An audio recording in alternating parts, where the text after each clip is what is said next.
Anakin's lightsabers crossed at Dooku's throat, the Count kneeling, breathing hard, wrists bound in humming cuffs. Palpatine leaned forward in his chair, voice smooth, urgent. "Kill him," the Chancellor said. "Pause. Do it." In the original future, Anakin listened. Here, he didn't. Anakin's jaw tightened.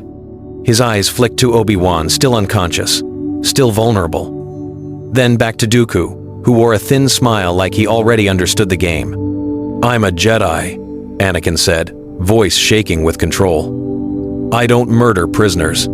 Palpatine's pleasant mask held for half a second too long. "He's too dangerous to live. So am I," Anakin snapped. Then he deactivated one blade. Dooku's smile faded. He expected death. He did not expect discipline. Anakin dragged him through burning corridors of the Separatist flagship as clones fought for every meter. Dooku watched the chaos with calm eyes, measuring Anakin like a weapon that refused to fire. They reached the hangar as the ship broke apart. A gunship slammed down. Captain Rex and his men raised rifles, shocked to see the Count alive. "Secure him," Anakin ordered. Full restraints. No talking.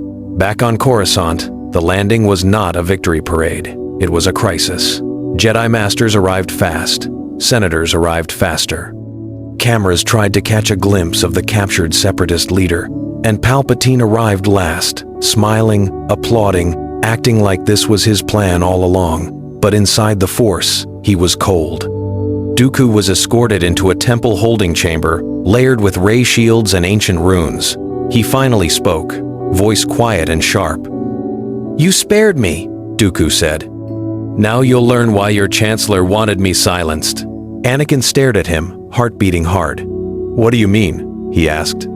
Dooku leaned closer, eyes gleaming with dangerous certainty. "There are two Sith," he whispered. Pause.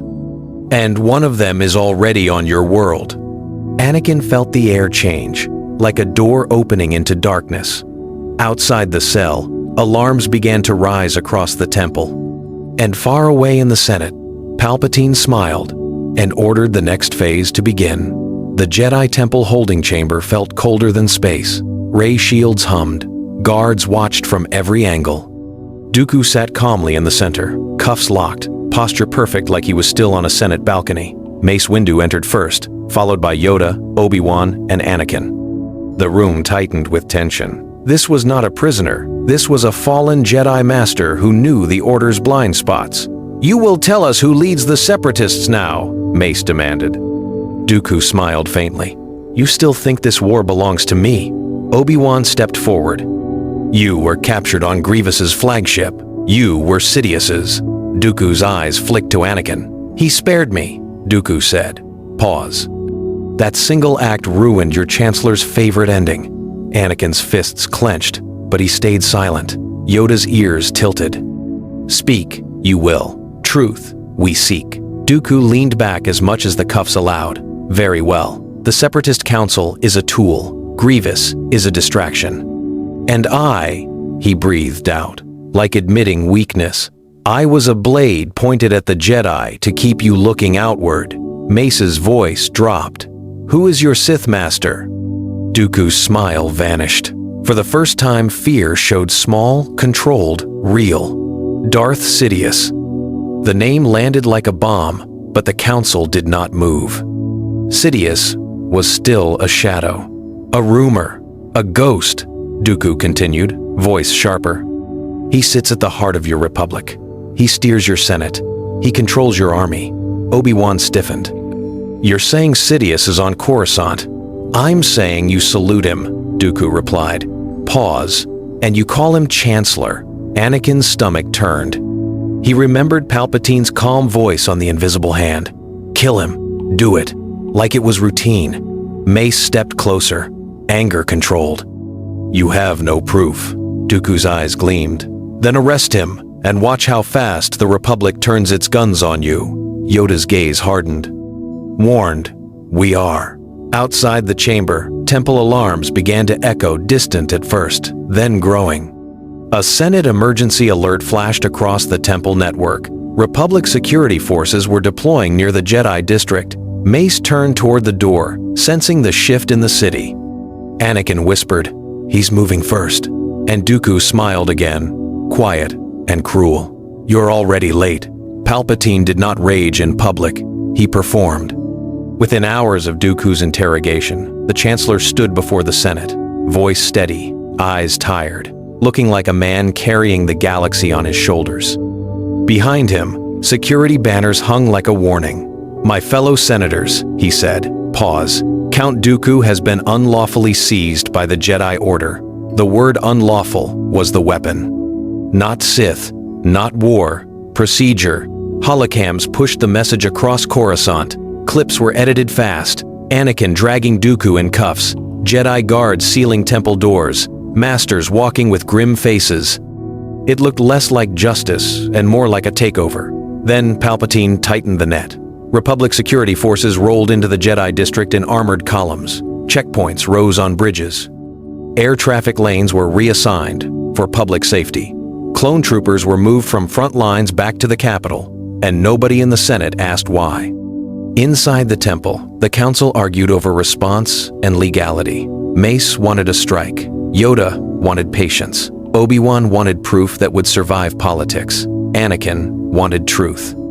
"He's twisting it," Anakin said, pacing. "He's turning my choice into his excuse."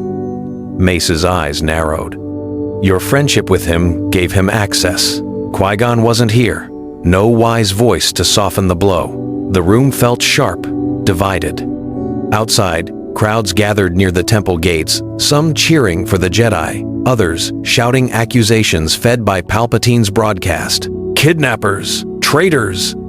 Words turned into stones. Stones turned into blaster threats.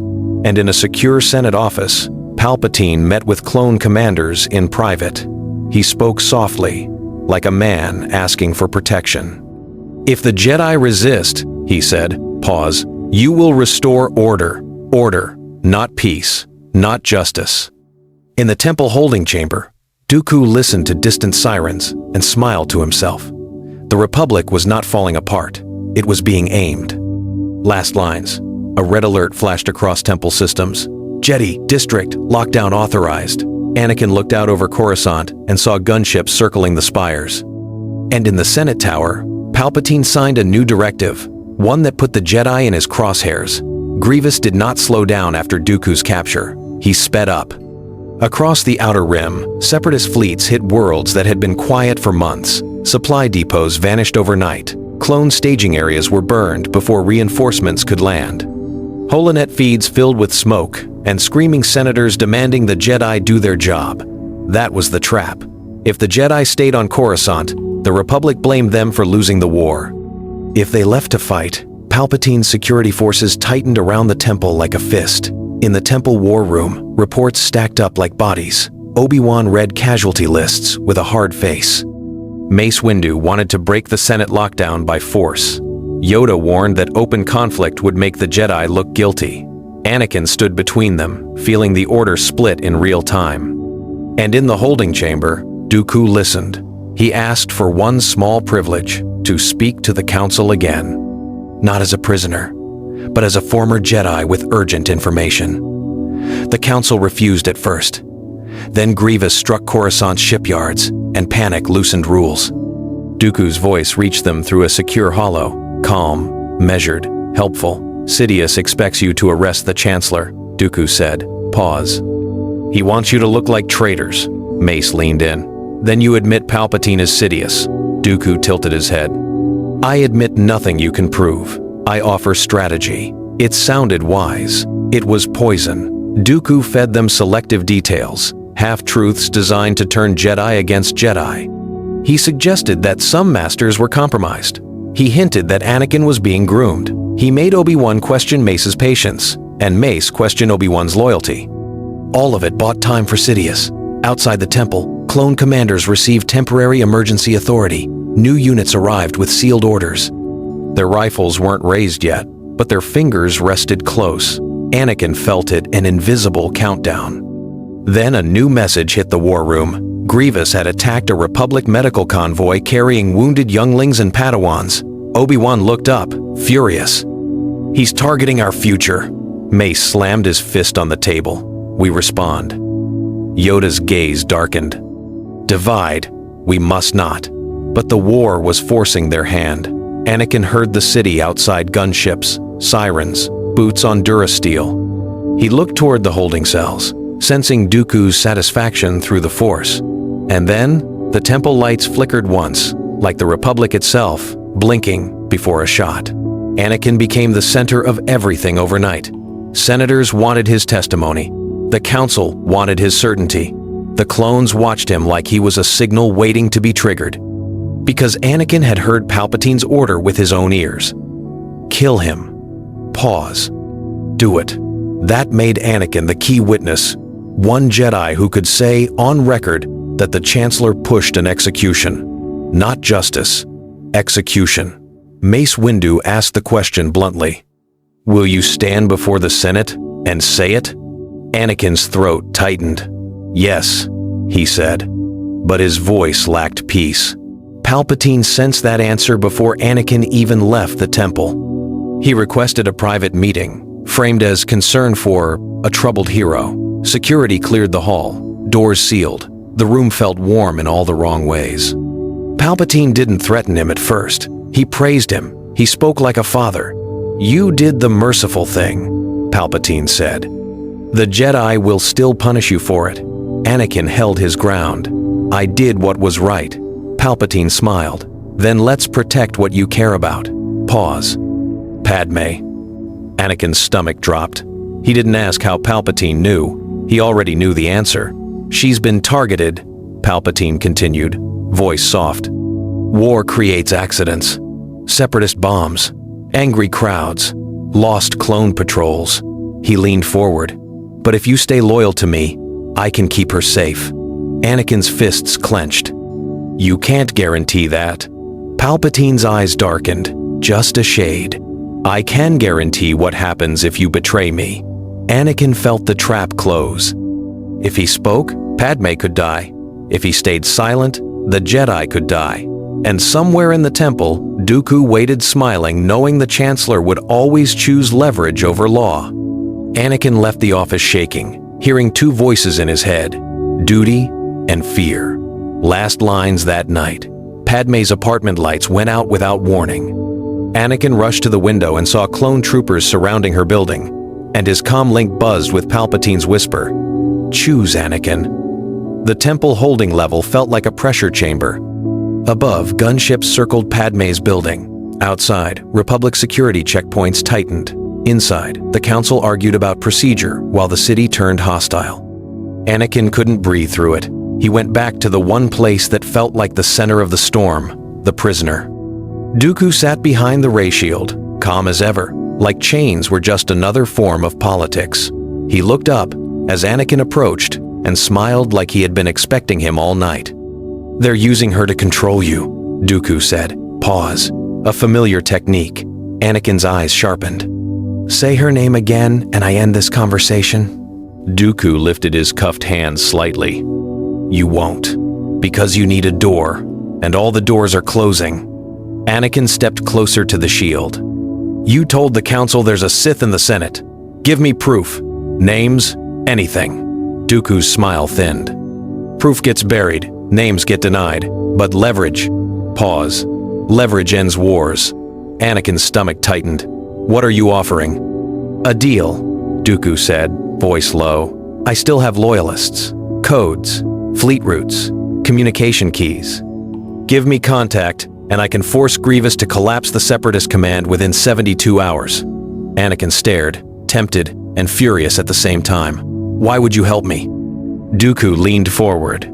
Because Sidious betrayed me, and because you are strong enough to replace him. Pause.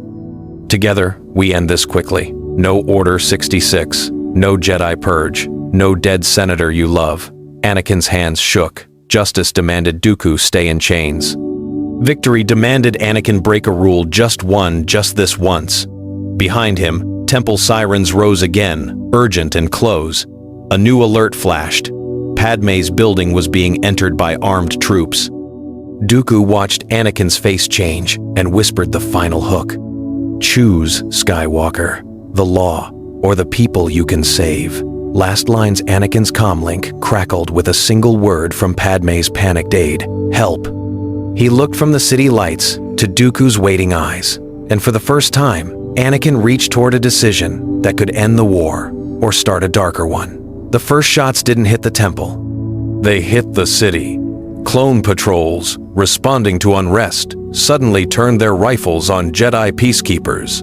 A knight on a speeder bridge fell before he could ignite his blade.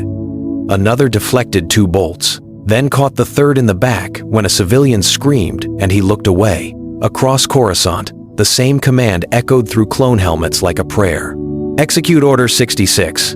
Inside the temple, warning systems flared. Mace Windu didn't ask questions anymore. He ordered shields raised, younglings moved, archives sealed.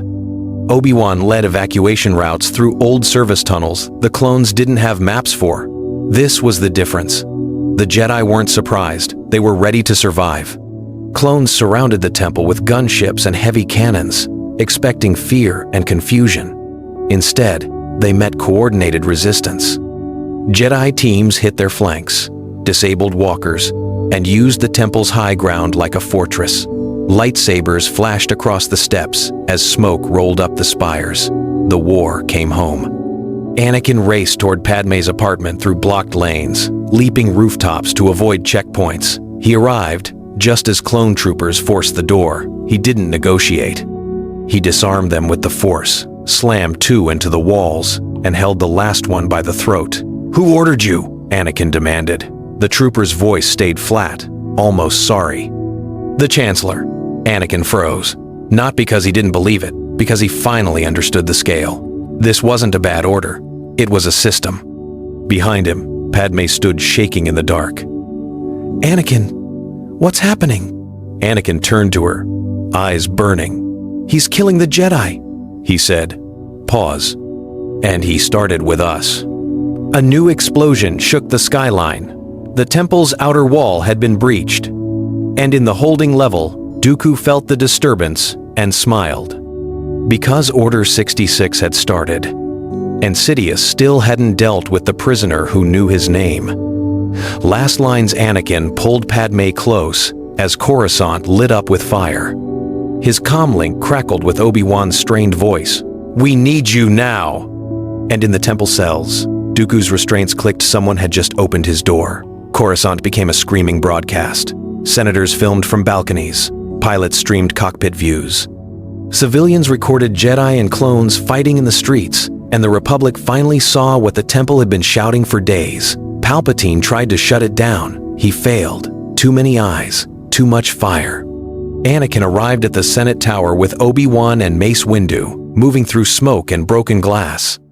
Padme stayed hidden, with guards loyal to her, watching the live feed with hands clasped so tight her knuckles went white.